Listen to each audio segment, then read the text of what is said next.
Assalamualaikum Sobat Ikoners, kembali lagi bersama Bella di Fotokopi, ngobrol foto dengan secangkir kopi. Kopi dulu kali ya.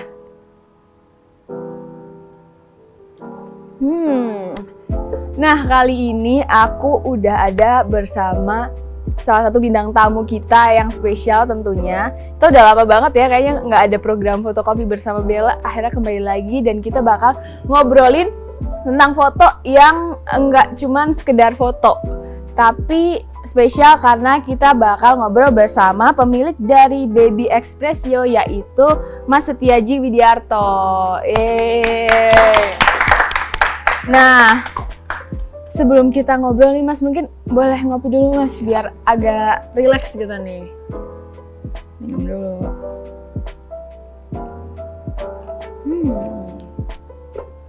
Mantep kalau ngobrol tuh sambil minum kopi. Ini kurang satu nih, pisang goreng. Pisang goreng. Kalau ada kopi harusnya ada pisang goreng ya Mas? Bener. Bener. Nah, kita udah ada Mas Setiaji di sini yang akrab disapa sebagai Mas Aji, yaitu seorang fotografer dan pendiri dari Baby Expressio. Oke, jadi Baby Expressio sendiri itu adalah salah satu studio yang ada di Magelang ya Mas ya, yang menyediakan jasa foto untuk newborn. Jadi fotografer newborn baby. Kalau kalian punya bayi terus kalian mau difoto, nah Mas Aji ini menyediakan studio dan jasa untuk foto baby gitu. Nah, aku tuh penasaran sebenarnya sebelum berkecimpung di dunia fotografi ini, Mas tuh dari kapan nih mulai? Aku mulai dari tahun 2005 mulai belajar foto. Tapi untuk mulai ke profesionalnya itu mulai tahun 2010-an, tapi lebih ke wedding dulu, lebih ke prewed kayak gitu. Untuk mulai ke foto bayi newborn itu sekitar tahun 2014-an. 2014 ya. 2014 kita mulai foto, tapi kita masih kerja sama bidan dulu. Aku belajar di tempat teman, belum dari brandku sendiri gitu. Oh, berarti dari terjun ke dunia fotografi itu udah dari 2005, tapi baru berkecimpung di dunia newborn itu 2014. Ya. 2014. Jadi udah lama banget ya, Mas. Sebelumnya nggak langsung ke ini ya, newborn ya? Iya. Awalnya ke wedding dari awal 2005 itu apa? 2010. Kalau 2005 itu hobi-hobi aja gitu ya? Hobi aja, masih proses belajar. Berarti hobi yang jadi menghasilkan ya. Patut dicontoh nih ya kan, kalau hobi yang dapat menghasilkan. Nah, kalau proses perjalanan dari Mas yang tadinya weddingan, terus tiba-tiba jadi newborn, fotografer newborn itu gimana Mas? Kayak awalnya tuh kenapa terus tiba-tiba kayak dari wedding kok langsung beloknya ke newborn nih? Awalnya sih karena senang sama anak-anak sih ya. Awalnya ya senang sama anak-anak. Kebetulan dulu belum populer nih foto newborn kayak gini. Nah terus aku lihat fotonya temen dulu. Terus aku ikut belajar bareng sama temanku. Terus coba belajar, tapi kalau dulu kan belajarnya masih susah ya, karena kalau sekarang YouTube mungkin masih udah banyak ya. Kalau dulu masih susah. Terus untuk workshop offline pun dulu adanya cuman di kota-kota besar kayak Jakarta, Surabaya kayak gitu. Karena kan workshopnya adanya cuma di kota-kota besar. Sedangkan Mas sendiri asli Magelang? Iya. Asli Magelang. Jadi studionya tuh ada di Magelang ya Mas? Iya, untuk studio ada di Magelang. Terus kalau di Mas sendiri kalau di Jogja juga belum ada ya dulu? Belum ada. Tapi kita kalau untuk di Jogja kita ada home service, jadi kita ada yang datang ke rumah klien. Kita sering ke Jogja juga. Terus semasa Mas lagi, terus waktu Mas menjadi fotografer newborn baby itu gimana sih komunikasi sama orang tuanya sendiri? Apakah ada negosiasi? Kadang kan kalau kita lihat, kalau setahu aku karena aku belum punya baby ya, cuma ngeliat-lihat di sosial media kan fotonya kayak agak diringkuk-ringkuk gitu-gitu dan sebagainya. Nah itu tuh negosiasinya sama klien gimana tuh Mas? Jadi ketika klien nanya, kita harus sounding dulu ke kliennya. Jadi kita harus jelasin ke kliennya kalau foto ini aman, terus kita kalau misalkan home service, orang-orang yang di sekitar sesi pemotretan itu harus disounding juga, karena biasanya kalau misalkan ada orang yang ragu, ada orang yang takut ketika bayi itu Iya, kayak di pose. Nah, itu biasanya bayinya malah rewel biasanya. Ya. Kalau dari ini kan tadi Mas bilang kalau datang ke rumahnya harus disounding orang-orang sekitarnya. Terus kalau dari propertinya sendiri itu gimana Mas? Kalau properti biasanya setelah booking kita kasih referensi properti. Oh, ada properti A, B, C, D, E, atau dari pihak orang tua pengen request, pengen temanya apa ini, misalkan tema dokter kah, apa tema tentara kah, atau mau yang pakai wrapping kah, kayak gitu biasanya. Nah, ketika bookingnya jauh-jauh hari sebelumnya, nah kita bisa nyediain kostum baru. Tapi kalau bookingnya dadak, biasanya kita nggak bisa nyediain kostum baru, karena kalau kostum baru itu biasanya pengerjaan minimal 1 minggu sampai 1 bulan. Kayak gitu. Tapi sejauh ini dari klien sendiri tuh ada yang request aneh nggak tuh Mas dari kostumnya? Kayak pengen apa gitu, yang susah ditemuin? Biasanya sih kartun ya. Kartun. Mau jadi apa itu anaknya?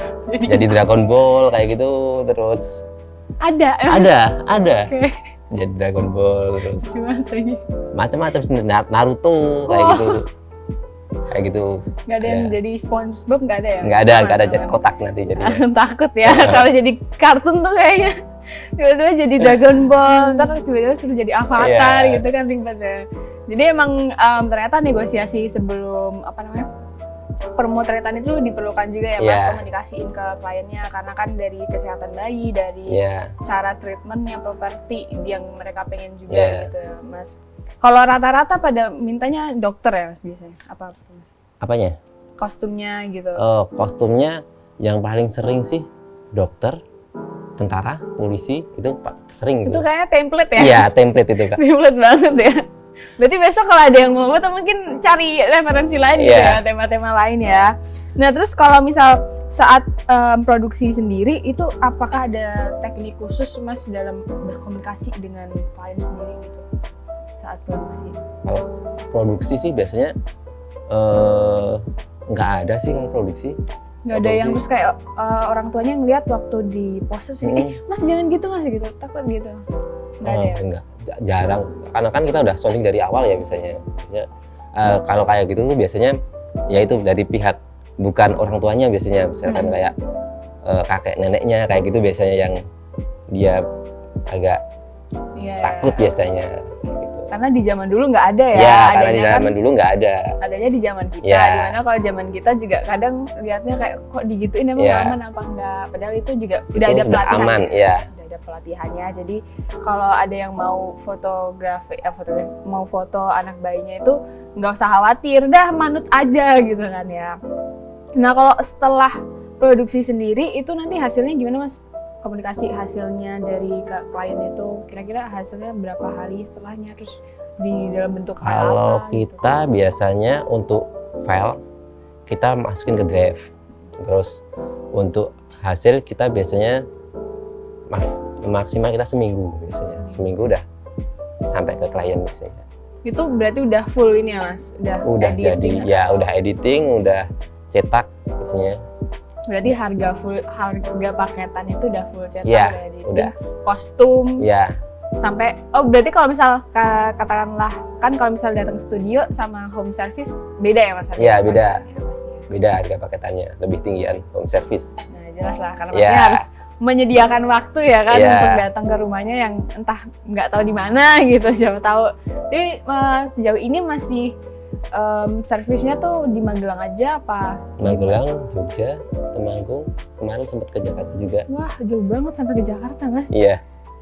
di Jakarta nggak ada ya berarti ya? Ada, tapi mahal biasanya. Oh, pada pinter ya? Mahal. Berarti malah mungkin jauh lebih terjangkau kalau Masnya dibawa ke Jakarta Iya, daripada yang di Jakarta. kelihatannya seperti itu ya. Itu bisa jadi trik buat teman-teman yang di luar kota nih, bisa hubungin Mas Aji nih. Siapa tahu harganya lebih ini ya Mas, Iya, lebih terjangkau tapi juga. kalau sekarang kan untuk kayak komunitas juga banyak sih, komunitas newborn kayak gitu. Biasanya kalau misalkan ada yang nanya ke aku, terus emang jaraknya terlalu jauh, biasanya aku usulin ke temen newborn yang lain kayak gitu. Temen yang deketnya ya, yang ke daerah sana ya. Jadi nggak ini ya Mas, terus kayak yang ditawarin aku ya udah harus aku Enggak sih. Ternyata ada komunitasnya. Ya, ada berarti komunitasnya. bisa sharing-sharing Ya. tentang ini juga ya, Ya. bayinya juga ya Mas. Terus sejauh ini apa sih tantangan terbesar Mas untuk menghadapi photoshoot dengan newborn baby ini? Apakah ada yang sampai mungkin sempat, kan tadi Mas bilang kalau yang sekitarnya itu panik, jadi si bayinya jadi ikut rewel Ya. kayak gitu, itu gimana Mas? Ada pengalaman mana lagi? Kalau bayi rewel itu biasanya kan ada masalahnya ya. Misalkan nih dia pup atau dia mau minum kayak gitu. Nah kalau misalkan atau dia kembung biasanya. Nah kalau misalkan itu biasanya udah aman, biasanya bayi nggak rewel. Tapi biasanya permasalahannya itu biasanya kakek neneknya biasanya yang kadang-kadang kena marah kita kayak gitu biasanya. Pernah Mas? Iya. Kena marahnya dikatain apa Masnya tuh? Ya. Apa yang dipermasalahin biasanya tuh? Karena ya kalau bahasa Jawanya nggak ilok, bayi masih kecil di tepung gitu ya, di pose-pose kayak gitu biasanya. Jadi kita emang dari awal kita sounding dulu dari awal, jadi biar gak kejadian seperti itu kayak gitu biasanya. Karena ketika udah orang tua kakek neneknya udah kayak gitu, nanti biasanya bayinya itu mesti rewel guys. Tapi itu kalau lagi foto tuh emang bayinya tertidur apa gimana sih? Idealnya tertidur, karena kalau tertidur dia kan kita bisa mempose. Kalau bayinya bangun, biasanya bayinya gerak. Biasanya susah dipose kan. Nah, nanti kalau teknik kita bakal ngobrolin nanti lagi ya. Nah, tapi yang pasti aku tuh juga penasaran sih tentang modalnya yang untuk memulai bisnis fotografi newborn ini Mas. Kalau tadi kan kita udah bicara tantangannya, terus ternyata ada menariknya juga karena kita harus menghadapi berbagai macam orang yang ternyata nggak semuanya menerima gitu. Nah kalau dari modalnya sendiri gimana Mas? Kalau modal yang paling utama itu kalau menurut saya sih ikut pelatihan ya. Nah ketika ikut pelatihan kita terus tahu nih apa yang dibutuhin itu kita tahu. Misalkan nih yang wajib punya tuh posing bin kayak bantal-bantal kecil. Nah terus wrapping kain-kain wrap kayak gitu. Terus properti kayak bean bag, kayak hard props kayak kursi kayak gitu kan banyak banget itu. Nah itu kalau modalnya sih kalau dihitung-hitung lumayan, karena untuk sekali workshop aja itu kalau nggak salah sekitar 8 jutaan minimal. Kalau sekarang aku kurang tahu ya, belum ada lagi ya. Dulu tuh sekitar 8 juta, 10 jutaan dulu. 8 juta, 10 juta tahun berapa itu Mas? Berapa ya? 2014 itu Mas? Enggak. Baru-baru ini sih yang baru ini sekitar pas corona itu. 2020 Nah, 2020 ya. Itu sekitar 8-10 jutaan dulu, sekitar segitu. Kalau di Jogja, kalau di Jakarta bisa sampai 25, bisa sampai 2, ya sekitar situ. Itu cuma sehari. Oh, cuma sehari. Ya, dari pagi sampai malam biasanya. Wow, sangat banyak ya. Tapi berarti intinya kalau misalnya emang kita membuka jasa fotografi newborn itu juga kalau dibandingin sama fotografi studio biasa nih Mas, itu berarti modalnya jauh lebih banyak ya kalau dilihat ya sebenarnya secara kasat mata gitu. Karena banyak perintilan kecilnya itu ya yang jadi ya. Kalau foto studio kan cuman gede jadi sekali udah kan. Tapi kalau bayi itu printernya tuh banyak banget dan itu berkembang terus, jadi requestnya orang tua kan macam-macam tuh. Iya. Ya, kita harus menuin itu kan biasanya. Kostumnya Iya, semakin banyak, maunya di Iya. apa? Apalagi kalau misal katakanlah satu tema nih, dengan tema Dragon Ball kan pasti ada perintilan yang di Ya, sekitarnya itu perintilan juga beli sekitarnya ya. tuh juga beli, ya. Nah, kalau misal foto studio biasa ya kalian lah backgroundnya aja, Ya, tempatnya ya, aja. rata-rata kan backgroundnya. Kalau itu kan selain background masih harus nyediain perintilannya, harus Kostumnya. pakaiannya, ya, harus hardtopnya seperti apa kayak gitu biasanya. Nah itu guys, jadi tapi yang paling penting adalah mau workshop itu ya Ya. Mas, biar tahu apa aja kebutuhan yang Mm-mm. diperluin. Terus yang pasti kalau buka fotograf aja sebagai fotografer newborn itu nggak bisa asal-asalan aja Iya, ya.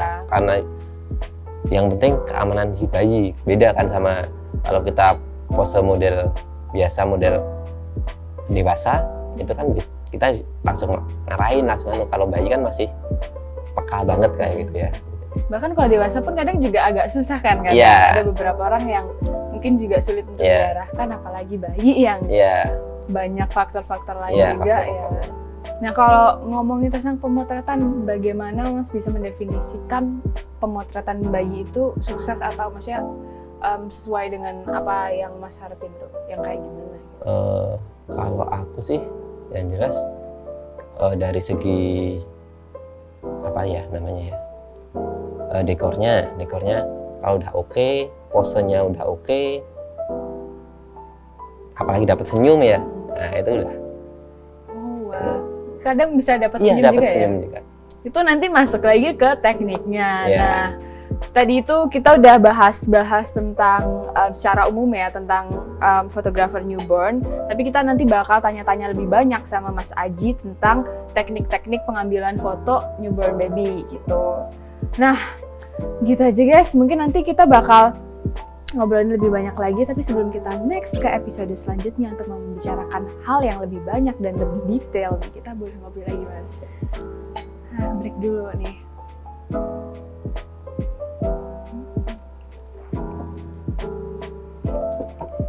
Oke Sobat Iconers, tadi itu kita udah membicarakan tentang fotografi newborn, dari tentang tantangannya, dari gimana komunikasinya dengan klien, sampai ke gimana pemotretan itu dianggap sukses atau sesuai dengan yang dimau oleh fotografernya. Nah selanjutnya nanti kita bakal bahas lebih dalam mengenai teknik-teknik dari fotografinya yang tentunya bisa kalian tonton banget, harus wajib banget ditonton. Siapa tahu kan kalau kalian tertarik untuk menjadi fotografer newborn baby, kalian bisa contoh-contoh, lihat-lihat sambil belajar gitu kan.